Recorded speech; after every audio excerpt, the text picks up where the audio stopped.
안녕하세요. 여러분의 마음을 함께 들여다보는 마음 심리학입니다. 여러분은 혹시 12살 어린 소녀의 노래를 듣다가 나도 모르게 가슴 한구석이 미어지는 경험을 해보신 적이 있나요? 요즘 트로트계의 작은 거인이라 불리는 이수연 양의 무대를 볼 때면 우리는 기교나 가창력을 넘어선 어떤 거대한 슬픔과 마주하게 됩니다. 그것은 우리 민족 고유의 정서인 한입니다. 그런데 이상하지 않나요? 이제 겨우 초등학교 6학년인 아이가 어떻게 수십 년 세월을 풍파 속에 견뎌온 노인의 회한을 그토록 절절하게 표현해낼 수 있는 걸까요? 심리학을 전공한 제 입장에서 처음 수연 양을 보았을 때 저는 익숙한 이론의 틀을 먼저 떠올렸습니다. 심리학에서는 이를 대상상실과 승화라는 개념으로 설명할 수 있죠. 수연 양은 7살이라는 너무 어린 나이에 아버지와 이별해야 했습니다. 심리학적으로 부모의 부재는 아이의 세계가 송두리째 흔들리는 거대한 트라우마입니다. 하지만 어떤 이들은 그 깊은 결핍의 빈자리를 예술로 채우기 시작합니다. 내면의 고통을 노래라는 객관적인 매개체로 변환하여 밖으로 쏟아내는 것, 그것이 바로 승화의 과정입니다. 또한 수연 양의 노래가 우리에게 감동을 주는 이유는 심리학의 투사적 동일시 때문이기도 합니다. 우리는 아이의 맑은 목소리에 우리가 살면서 차마 뱉지 못한 억울함과 그리움을 투영합니다. 아이의 입을 빌려 내 슬픔이 위로받는 카타르시스를 경험하는 것이죠. 여기까지가 제가 학문적으로 설명할 수 있는 영역이었습니다. 하지만 수연 양의 무대를 반복해서 보며 저는 마음 한편에서 학술적인 분석으로는 도저히 메워지지 않는 기묘한 지점을 발견했습니다. 단순히 불행을 극복했다는 서사만으로는 사명되지 않는 어떤 비장미와 필연성 같은 것 말이죠. 문득 이런 생각이 들었습니다.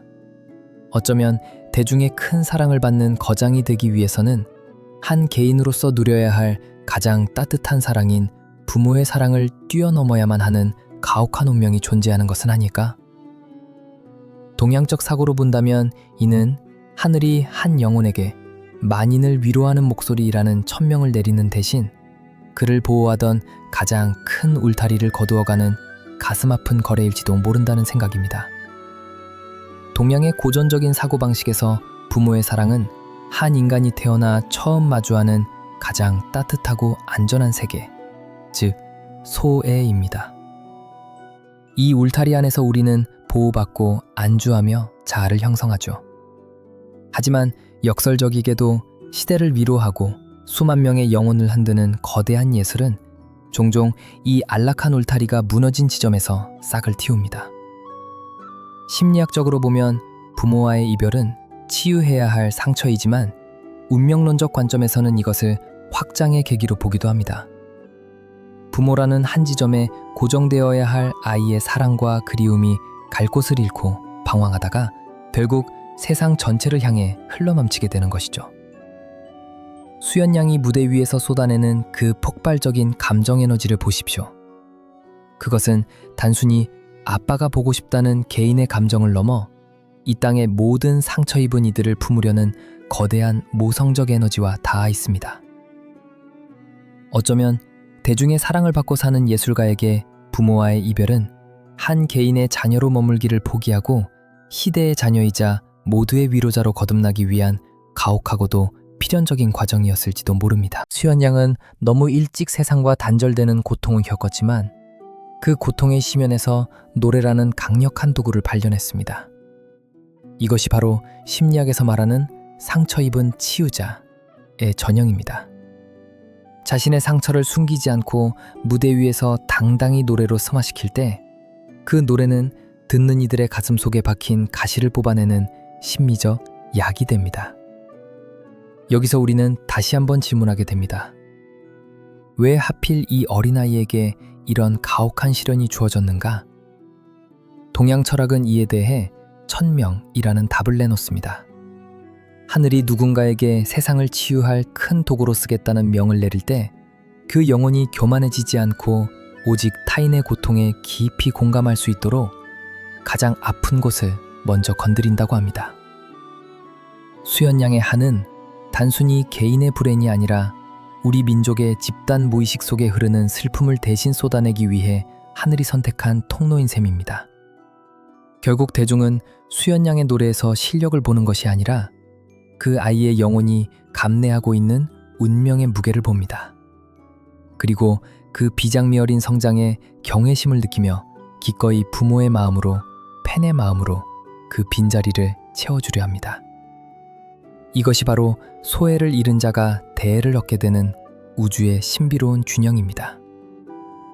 오늘 우리는 이수연이라는 어린 가수를 통해 심리학을 넘어서서 한 존재의 운명이 교차하는 지점을 살펴보았습니다. 심리학은 우리에게 상처를 분석하고 치유하는 법을 가르쳐주지만 때로 예술은 그 상처를 분석하는 대신 함께 울어버림으로써 우리를 구원합니다. 수연양의 노래가 들려주는 메시지는 명확합니다. 당신의 결핍은 당신을 무너뜨리기 위해 온 것이 아니라 당신을 더 큰 사랑으로 인도하기 위한 안내서일지도 모른다는 사실입니다. 여러분의 삶에도 채워지지 않는 빈자리, 차마 설명할 수 없는 한이 하나쯤은 있으실 겁니다. 그 빈자리를 억지로 메우려 애쓰기보다 수연양처럼 그 결핍을 통해 세상을 향한 더 넓은 시선을 가져보는 건 어떨까요? 심리학의 눈으로 이해하고 철학의 마음으로 수용할 때 우리의 상처는 비로소 나만의 아픔을 넘어 타인을 비추는 빛이 될 것입니다. 마지막으로 수연양의 영적 에너지가 너무 빨리 소모되지 않기를 바라보며 오늘 준비한 이야기는 여기까지입니다. 여러분의 마음은 오늘 어떤 노래를 부르고 있나요? 댓글로 여러분의 생각을 나눠주세요. 지금까지 마음 심리학이었습니다.